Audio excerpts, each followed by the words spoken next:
રાજકોટ શહેરમાં આગામી સ્થાનિક સ્વરાજ્યની ચૂંટણીને ધ્યાનમાં રાખીને કાયદો અને વ્યવસ્થા જળવાઈ રહે તે માટે પોલીસ દ્વારા સઘન કામગીરી હાથ ધરવામાં આવી છે. રાજકોટમાં આજી ડેમ પોલીસ સ્ટેશનની ટીમ દ્વારા ફૂટ પેટ્રોલિંગ તેમજ વાહન ચેકિંગ ડ્રાઇવનું આયોજન કરવામાં આવ્યું. આ કામગીરી દરમિયાન પોલીસ દ્વારા મુખ્ય વિસ્તારોમાં ચકાસણી વધારવામાં આવી હતી અને શંકાસ્પદ વાહનો તથા વ્યક્તિઓની પૂછપરછ કરવામાં આવી હતી. પોલીસના જણાવ્યા મુજબ ચૂંટણી દરમિયાન કોઈપણ પ્રકારની ગેરકાયદેસર પ્રવૃત્તિ અટકાવવા અને શહેરમાં શાંતિપૂર્ણ વાતાવરણ જાળવવા માટે આ પ્રકારની કામગીરી સતત ચાલુ રાખવામાં આવશે.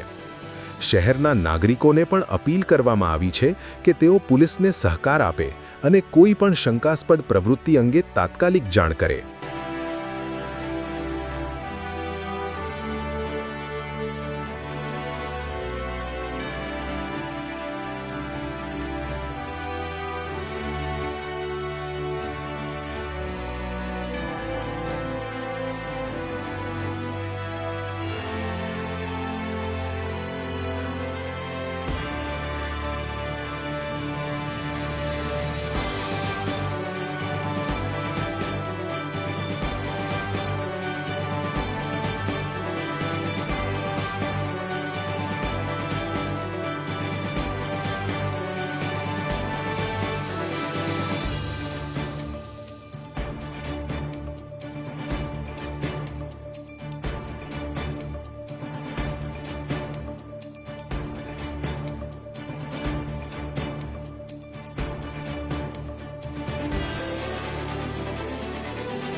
સાંજ સમાચાર ફેસબુક પેજને લાઇક કરો, વિડીયો શેર કરો અને વધુ વિગતવાર સમાચાર માટે sanssamachar.net વિઝિટ કરો.